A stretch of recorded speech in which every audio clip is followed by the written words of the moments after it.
जय हिंद दोस्तों। I hope सभी स्वस्थ व्यस्त और मस्त होंगे। आपने भी पिछली वीडियोस देखी होंगी, है ना, और प्रैक्टिस सेट भी लगाए होंगे। ठीक है, अब कुछ क्वेश्चन ये आई होप आज की लास्ट वीडियो, इस चैप्टर की लास्ट वीडियो होगी, है ना। तो ये क्वेश्चंस जो होते हैं सीधे फैक्ट्स पे आपके आधारित होते हैं, जिसमें आपको कैलकुलेशन करने की ज़रूरत नहीं होती है। ठीक है, तो इसमें आप केवल इन स्टेटमेंट्स को याद रखेंगे और सीधे उसका आंसर लगाएंगे। ठीक, जैसे पहले स्टेटमेंट्स में दे रखा है कि यदि किसी डाटा में किसी कांस्टेंट से गुणा किया जाए, मतलब डाटा मतलब कोई एवरेज में किसी एवरेज दिया हुआ है उसका, तो किसी डाटा में किसी कांस्टेंट से गुणा किया जाए तो एवरेज उसका बढ़ जाता है।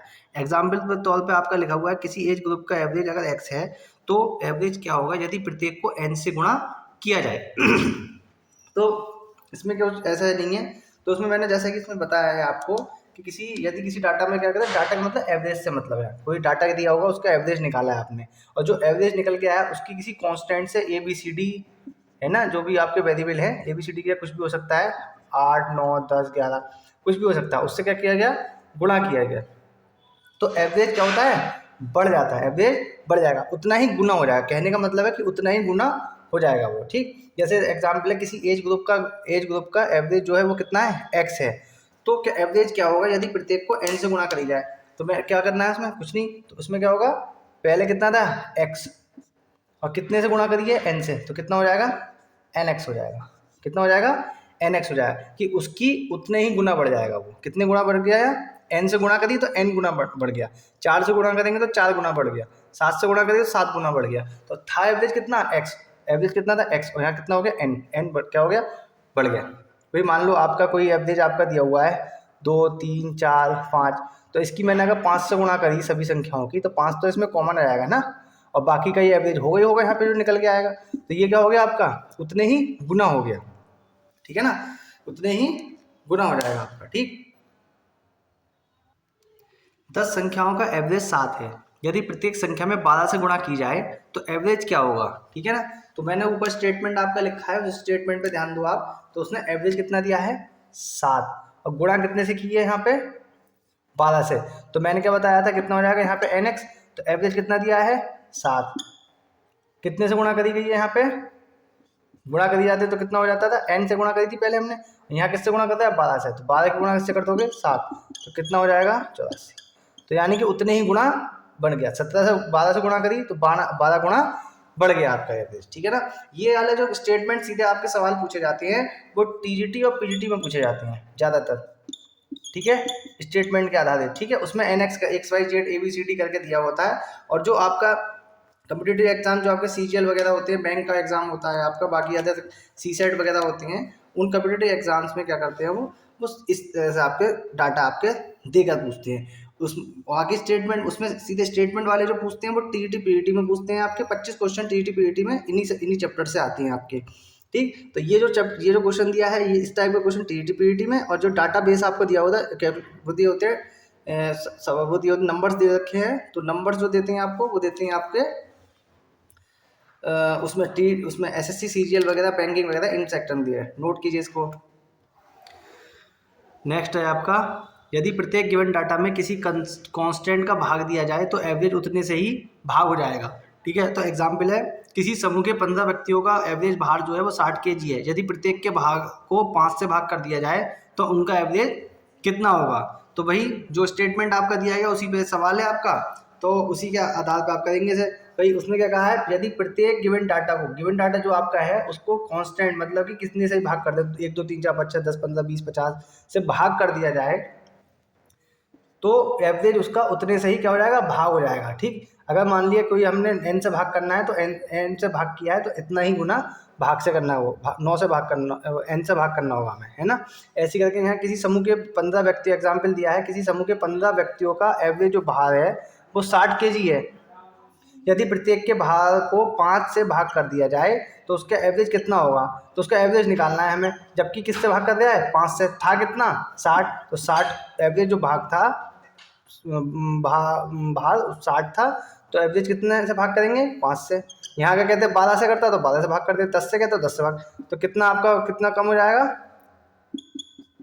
12, कितना कम हो जाएगा, 12 ही उसका हो जाएगा। प्रत्येक से आप वो करोगे तो 12 कितना हो जाएगा, 5 से भाग करेंगे तो एवरेज कितना हो जाएगा उसका, 12 रह जाएगा। अब आप इस तरह से समझ लो, मान लिया 3 जने हैं, एक का 40, एक का 50, एक का 60 kg वेस्ट था, तो इसका एवरेज कितना निकल के आएगा हमारा? 3 से भाग कर दो, कितना निकल के आया? 60 150/3, तो इनका एवरेज निकल के आया 50।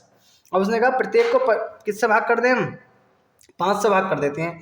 तो 40 का भाग करें 5 से, 50 का भाग करें 5 से, 60 का भाग करें हम 5 से, तो इसका क्या एलसीएम कितना हो गया? 5 हो गया।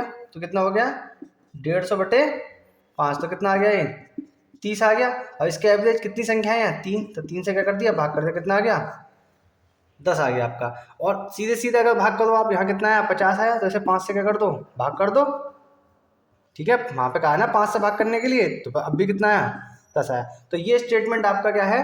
सीधे सीधे आप यूज़ करेंगे। मैंने पहले ही बताया आपको कि सीधे सीधे स्टेटमेंट जब भी आपके आते हैं इस तरह से, अगर ABCD करके कहेगा, यहाँ पे कहते हो N से भाग करना, A से भाग करना, 7 ABCD XYZ किसी से भाग करने को कहेगा, तो इस तरह के आपके सीधे कंसेप्चुअल जो क्वेश्चन होते हैं वो आपको पूछेगा TET PGT में। लेकिन इस तरह से जब डाटा आपको दिया होगा, नंबर दिए होंगे, तो वो आपके इसमें पूछा जाएगा SSC वगैरह में, बैंक में, CPSI, पुलिस, लेखपाल, UPSSC वगैरह सब में पूछा जाएगा, CSET वगैरह, इन सवाल, ये सवाल उसमें पूछे जाएंगे। तो ये सीधे मतलब बता दिए इन दोनों में स्टेटमेंट पे उसका ये एग्जाम्पल है। ठीक है, यदि किसी ग्रुप के डाटा में कांस्टेंट जोड़ दें तो एवरेज बढ़ जाता है। ठीक है, मतलब उतना ही वो बढ़ जाएगा। अब उसमें लिखा हुआ है, क्वेश्चन है, यदि किसी 10 संख्याओं का एवरेज n है, यदि प्रत्येक संख्या का 10% जोड़ दिया जाए तो नया एवरेज क्या होगा? तो नया एवरेज क्या होगा भाई? कितने प्रतिशत जोड़ा है? 10%। तो जो एवरेज होगा, जैसे स्टेटमेंट लिखा है, एवरेज क्या हो जाता है? बढ़ जाता है। तो यहाँ पे क्या जोड़ा है? 10% जोड़ा है, तो एवरेज जो होगा 10% बढ़ जाएगा। एवरेज 10% बढ़ जाएगा। यहाँ पे कितना था? एवरेज n था, तो n का 10% मतलब 110%, यानी कि n इंटू 110/100, यानी कि 1.1 n हो जाएगा। कितना हो जाएगा? 1.1 n उसका एवरेज हो जाएगा। यानी कितना बढ़ गया? 1.1 बढ़ गया उसका। ठीक है ना। तो इस क्वेश्चन को स्टेटमेंट पे आप सीधे सीधे करें। अगर आप करना चाहें तो जैसे संख्या मान के आप खुद देख सकते हैं। जैसे मान लिया 40 था कोई संख्या, कोई 50 थी, तो इसका 10% कितना हो गया? ये 10% निकालोगे, इसका 10% निकालोगे, ठीक है, फिर इसमें जोड़ दोगे तो कितना बढ़ा हुआ मिलेगा आपको? 10% ही उसका बढ़ा हुआ मिलेगा। 15 कहेगा तो 15% बढ़ जाएगा, 20 कहेगा 20% बढ़ जाएगा। तो अगर किसी संख्या, प्रत्येक संख्या में आप कितना जोड़ोगे? कोई ग्रुप डाटा जैसे इसमें 40, 50, 60, 70 दिया है, तो उसका क्या होगा? कितने ही आप जोड़ दो। अगर वो कहते हैं इसमें 5 जोड़ते हैं तो वो 5 बढ़ जाएगा, तो उसी हिसाब से वो एवरेज जो होगा उसका बढ़ जाएगा। यहाँ पे क्या कहा? 10% का है, तो यहाँ पे कितना बढ़ गया हमारा? 10% बढ़ गया। हमने निकाला तो कितना हो गया? 1 पॉइंट, पहले कितना था? n था एवरेज, अब कितना है? 1.1 n था, तो कितने गुना बढ़ गया? 1.1 गुना बढ़ गया उसका एवरेज। ऐसी करके कोई ग्रुप डाटा दिया हुआ होगा आपका, उस ग्रुप डाटा में वो कहे कि उसमें से हम क्या कर देते हैं, प्रत्येक संख्या में से क्या कर देंगे? घटा देंगे। क्या कर देंगे? घटा देंगे। तो उसका एवरेज पहले एवरेज था उसका n, मान लिया उसका एवरेज पहले कितना था? n, तो उतना ही एवरेज क्या हो जाएगा? उससे कम हो जाएगा। ठीक है ना। पहले क्या था इसमें, हमने 4 स्टेटमेंट पढ़े कि अगर गुणा करेगा तो बढ़ जाएगा, भाग करेगा तो कम हो जाएगा, गुणा करेगा किसी से तो उतना ही गुणा हो जाएगा, भाग करेगा तो उतने से ही भाग हो जाएगा। अब वो जोड़ने के लिए कहेगा, तो वो जोड़ने को जब कहता है कि उसमें जितना जुड़ेगा तो क्या होगा? बढ़ जाएगा जोड़ने में। और जब वो कहेगा घटाना है तो उतना ही कम हो जाएगा। ठीक है ना। तो ये 4 स्टेटमेंट मैंने आपको बताया, ये स्टेटमेंट डायरेक्ट आप याद रखेंगे, जिससे कि आपको कैलकुलेशन करने की कोई दिक्कत नहीं होगी। सीधे सीधे आप क्या होगा? बिना पेन उठाए आप क्या कर दोगे? आंसर दे दोगे उसका। ठीक है ना। तो यही आपके शॉर्टकट होते हैं। मैंने सीधे सीधे आपको स्टेटमेंट बता दिया। ये मैंने आपको TGT में जो आपके क्वेश्चंस पूछे जाते हैं उसी के बिहाफ पे क्वेश्चंस मैंने आपको बताए। ठीक है, उससे बाहर आपका कुछ नहीं आता है। ठीक, इंपॉर्टेंट क्वेश्चंस थे आपके, सारे स्टेटमेंट चारों आपके बहुत इंपॉर्टेंट है। 5 वर्ष पूर्व P एंड Q की जो एवरेज एज थी वो 15 वर्ष थी। PQR की एवरेज एज 20 वर्ष है, यानी कि इस समय 20 वर्ष है। पहले कितनी थी? एवरेज एज 15 थी। तो 10 वर्ष बाद R की एज निकालनी है। तो पिछले स्टेटमेंट का हम आप इसमें क्या करेंगे? यूज़ करते चलेंगे। ठीक, सीधे सीधे देखिए आप। तो P और Q की एवरेज एज यहाँ पे हम मान लेते हैं। ये क्वेश्चन आपके एज प्रॉब्लम वाले क्वेश्चंस में भी आपके कराई जाएगी, लेकिन यहाँ पे आइए तो मैं बताता हूँ। तो कुछ क्वेश्चन मिसलेनियस होते हैं जो इंटरलिंक होते हैं एक दूसरे से, चैप्टर जो होते हैं औसत में आपका एवरेज वाले में आपका रेशियो एंड प्रोपोर्शन पूछ लेगा या परसेंटेज का पूछ लेगा, तो एक इंटरलिंक होते हैं, ठीक। तो उनकी बात जब ज़्यादातर आपका पोर्शन पूरा हो जाएगा तो उन क्वेश्चंस को हम वहाँ सॉल्व करेंगे, ठीक है। तो उसमें एक आधी क्वेश्चन इस तरह का आपका आएगा तो मैं आपको कराता चलूंगा, ठीक। इधर देखिए, तो इस समय एज जो थी उसकी पी और क्यू यहाँ पे थे, ये 5 वर्ष पहले की बात हो रही है। तो यानी कि इस समय एज कितनी रही होगी 5 वर्ष पहले, पी क्यू की 15 दूनी 2 यानी कि टोटल कितना हो गया 30। तो यहाँ पे प्रेजेंट टाइम में कितनी होगी इसकी, तो 5 इसकी बढ़ेगी, 5 साल इसकी बढ़ेगी। तो प्रेजेंट टाइम में इनकी एज कितनी होगी, टोटल 5 इसमें 5 इसमें 30 में 5 और 5 10 यानी कि 40। और उसने क्या कहा है कि इस समय प्रेजेंट टाइम में P plus Q plus R यानी कि इनका जो एवरेज है वो कितना है 20। तो इनका टोटल कितना हो गया, मैंने कहा ना टोटल का ध्यान रखना, टोटल कितना हो जाएगा P plus Q plus R का, ये टोटल कितना हो गया इसकी मल्टीप्लाई से कर दो 60। P और Q की जगह कितना रख देंगे 40, तो R कितना हो गया 20। और उसने कहा 10 वर्ष बाद, यानी कि ये प्रेजेंट टाइम है तो 10 वर्ष बाद, तो क्या कर दोगे 10 वर्ष बाद तो और जोड़ दोगे, तो R की में 10 और जोड़ दोगे, तो कितने साल हो गए 30 साल इसकी एज होगी, ठीक है। एक बार मैं फिर से बता देता हूँ, देखो बहुत इजी क्वेश्चन है, कंसेप्ट केवल एक है कि टोटल पे हमें ध्यान देना है, जो कहेगा वो करते चलना है। आंसर आपका सामने है, 5 सेकंड में, 10 सेकंड में, 15 सेकंड में, 30 सेकंड में, बड़ा क्वेश्चन होगा 45-50 सेकंड में आपका सामने आपका आंसर होगा। क्वेश्चंस को आप मेरे क्वेश्चंस को देखते रहो, एक अलग जगह नोट करते रहो, सीधे सीधे आपको आंसर बताएगा, कुछ सवाल खुद निकल के आ गया। उसने कहा 5 वर्ष पूर्व, तो मैंने कहा पिछली 5 वर्ष पूर्व जो उसकी उस समय आयु रही होगी तो कितनी होगी, दोनों का जो कितना 15 दूनी 2 जने है ना, 15 दूनी 30। तो 5 वर्ष बाद यानी कि आज के समय के अगले स्टेटमेंट में आज की बात करी गई है, तो उसका हम यूज़ करेंगे। तो 5 वर्ष बाद यहाँ पे एज कितनी हो जाएगी, 5 इसमें जोड़े 5 इसमें जोड़े 5 5 10 यानी 30 और 10 40। तो आज के समय में जो इनकी जो टोटल होगी एज वो 40 वर्ष होगी। P प्लस क्यू की वर्तमान कितनी हो गई 30, 20 दिया 60, टोटल कितना हो गया 60। तो ये 40 P प्लस क्यू के 40 रख दो, कितना आ गया 20, यानी कि 20 साल इसकी प्रेजेंट टाइम में आर की एज है। उसने कहा 10 वर्ष बाद, 10 वर्ष बाद क्या 10 जोड़ दिया कितना हो गया 30 हो गया इसमें। 3 वर्ष पहले 5 लोगों की एवरेज एज थी 15 वर्ष। एक बच्चे के जन्म के पश्चात प्रेजेंट एवरेज एज समान है, मतलब उस समय जब उनके 3 साल पहले जो एवरेज एज थी और जो आज की एवरेज एज है बच्चे की एज, वो क्या है समान है जो एवरेज था। तो उसके बच्चे की एज प्रेजेंट टाइम में क्या रही होगी ये बताना है, ठीक। अब देखो पहले की बात की गई है तो 17×5 = 85, तो हमें मैंने क्या बताया टोटल पे उसका ध्यान देना है हमें टोटल। तो ये 5 साल पहले के लिए क्या है, तो ये पहले के लिए मैंने माना है, यहाँ पे प्रेजेंट आपका यहाँ पे है, तो 17×5 = 85। अब यहाँ से यहाँ पहुँचना है, उसने वर्तमान एज पूछी है ना, वर्तमान एज, तो यहाँ से यहाँ पहुँचना है जब प्रेजेंट एज के लिए, तो हर किसी की एज में 3-3 का तो क्या आया होगा जुड़ी होगी ना। 3 साल इसकी एक की बड़ी होगी, 3 साल दूसरे, 3 साल तीसरे, फिर चौथे के भी 3, फिर 5वें 3, यानी कि कितने साल हो गए 15 साल। तो टोटल कितना हो गया 100 साल। यहाँ पे कितनी हो गई 100 साल इनकी टोटल एज हो गई। अब उसने कहा कि बच्चे की और हो गई, बच्चा और ऐड हो गया, तो यानी कि लोग कितने हो गए यहाँ 6 लोग हो गए। एवरेज एज क्या रही समान रही, तो कितना हो गया 17×6, भाई टोटल कितना होगा 102। पहले कितनी रही उसकी बच्चे के, मतलब पहले क्या थी जन्म के समय 100 और आज प्रेजेंट टाइम कितनी है टोटल उनकी 102। तो इन दोनों का जो डिफरेंस होगा वो क्या होगा आंसर होगा 2 वर्ष, यानी 2 वर्ष किसकी बच्चे की रही होगी। एक बार फिर से समझ लो सवाल को थोड़ा सा, कि उसने क्या कहा 3 वर्ष पहले, इसी जो मैंने 4 फैक्ट बताए हैं उन्हीं फैक्ट पे हम इस पे काम कर रहे हैं, वही सवाल है, ठीक। उन फैक्ट को ध्यान में एक बार रिवाइज करिए, फिर इस क्वेश्चन को देखिए। तो उन फैक्ट्स के आधार पे इन क्वेश्चंस को हम कर रहे हैं। प्रेजेंट टाइम से पहले उस समय की बात कर रहे हैं, जब पहले की बात कर रहे हैं तो उस समय एवरेज एज जो थी उनकी 17 थी, तो उनका टोटल कितना होगा इन दोनों की मल्टीप्लाई 17×5 = 85। लेकिन इस समय की एज जो रही होगी यानी सब में 3-3 जुड़ा होगा नहीं, तो 3×5 = 15, हर किसी में 3-3 जुड़ा, तो 3×5 = 15, तो 15 ही हो गए साल यहाँ पे पहुँचने के लिए। 85 और 15 100। लेकिन उसने कहा बच्चे का जन्म हुआ था तो बच्चा भी तो ऐड हुआ उसमें, तो बच्चा कितना हो गया 6 जने हो गए, नहीं 6 जने हो गए, 5 और 1 बच्चा कितना हो गया 6ठा हो गया।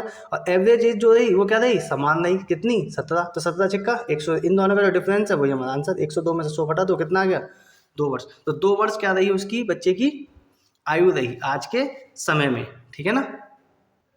ये क्वेश्चन मैंने इसलिए लिखा है क्योंकि ये क्वेश्चन इस तरह के क्वेश्चंस और भी बनते हैं आपके, ठीक है। वो जब थोड़ा सा हम आगे बढ़ेंगे तो इस टाइप के क्वेश्चंस मैं आपको लेता हुआ चलूँगा, बताता चलूँगा। ये क्वेश्चंस जो मैंने अभी कराए हैं आपको पीछे, जो चैप्टर्स में मैंने कराए हैं वो इंटरलिंक होते हैं, मैंने जैसे कि आपको बताया, ठीक है ना। जैसे इस सवाल में दिया हुआ है, मुकेश के पास सोहन से 2 गुना धन है एंड सोहन के पास पंकज से 50% ज़्यादा धन है। यदि उनकी धनराशि का एवरेज कितना है, 110 है, तो मुकेश का बताना है धन कितना है। अब देखो इसमें इंटरलिंक का मतलब सब चैप्टर, कई सारे चैप्टर्स का इसमें कंसेप्ट पूछा जाता है, ठीक। यहाँ पे क्या कहा है, 2 गुना, यानी रेशियो एंड प्रपोर्शन की बात हो गई। सोहन के पास 50% अधिक, प्रतिशत की बात हो गई, और यहाँ पे आपका एवरेज दिया है, यानी 3 चैप्टर का आपका इसमें क्वेश्चंस दिए गए हैं, ठीक है ना।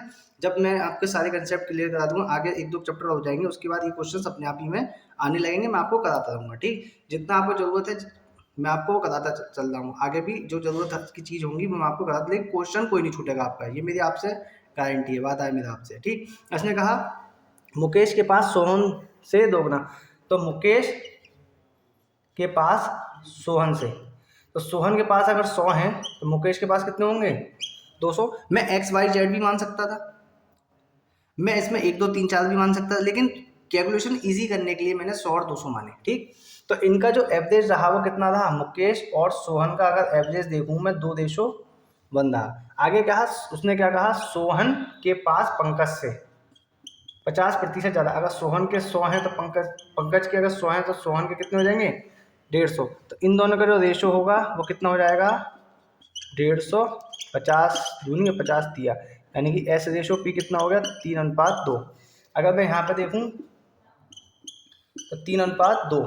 अब यहाँ पे कॉमन क्या है, M का S से, S का P से, कॉमन क्या है, S सोहन, तो इन दोनों का हमें सेम करना पड़ेगा। इसे सेम कैसे करेंगे हम, 3 से मल्टीप्लाई कर लो, तो जब 3 से मल्टीप्लाई आप यहाँ कर लोगे तो कितना हो जाएगा, 3 दूनी 6, 3 कम 3, अब ये कितना है, 3 और 2, तो M S P, तो 6 3 2, तो ये इसका अनुपात हो गया। कोई भी चीज़ खुद में 100% होती है, और खुद में 100% रेशो में इन सबको जोड़ दो, तो अब एवरेज इनका कितना है, MSP का एवरेज जो है वो 110 है, तो टोटल कितना हो गया, 330 बटे में 3 आएगा ना, 110, यहाँ कितना दिया, 110 गुणा 3, तो कितना होगा, 330। अब देखो ये कितना है, 330, रेशो में टोटल कितना है, 6 3 9 और 2 11, कितना हो गया भाई रेशो में, यानी कि एक रेशो कितना हो जाएगा आपके, 330 बटे 11, यानी कि एक रेशो कितने के बराबर हो गया, 30 के बराबर। पूछा किसका है, मुकेश का, तो मुकेश के पास रेशो कितने अच्छे, 3 छंग 18, रेशो कितने, यानी टोटल उसके पास, तो मुकेश के पास रुपए कितने होंगे, 180 रुपये, ठीक। अगला चैप्टर आपका रेशियो एंड प्रपोर्शन का चैप्टर है, वहाँ पे आपके रेशियो एंड प्रपोर्शन को मैं और क्लियर करूँगा आपके। इस चैप्टर को आप करिए और ज़्यादा से ज़्यादा प्रैक्टिस सेट लगाइए, क्वेश्चंस लगाइए। इन क्वेश्चंस के बाद भी आपको बाहर कोई भी क्वेश्चन लगाने के बाद इनसे बाहर कोई क्वेश्चन आपको नहीं मिलेगा, ये मेरा आपसे वादा है, ठीक है ना। इंटरलिंक क्वेश्चंस हो जाते हैं, थोड़ा लेवल जब अच्छा हो जाता है क्वेश्चंस का, तो इसी तरीके के 2-2 3-3 चैप्टर्स के मिला के क्वेश्चन बना के आपसे पूछता है। लेकिन मेरा आपसे ये वादा है कि आप क्वेश्चन आपका बाहर नहीं जाएगा। लाइक शेयर सब्सक्राइब करिए, लोगों तक चैनल को पहुँचाइए, उनका भी थोड़ा फ़ायदा कीजिए, वो भी बेचारे पैसे कहीं ना कहीं दे रहे होंगे, तो उन लोगों के कुछ ना कुछ आप फ़ायदा कराइए। ये नहीं कि आपने कहीं कोचिंग कर रखी है तो आपने क्या किया, आपको चैनल अच्छा मिल गया तो उसके बाद आपने अपने तक ही सीमित रखा, अपने तक सीमित नहीं रखना है, दूसरे लोगों तक भी इसे पहुंचाना है, ठीक है ना। नेक्स्ट चैप्टर के लिए मेरे चैनल से बने रहिए। आज के लिए इतना ही, नमस्ते, जय हिंद।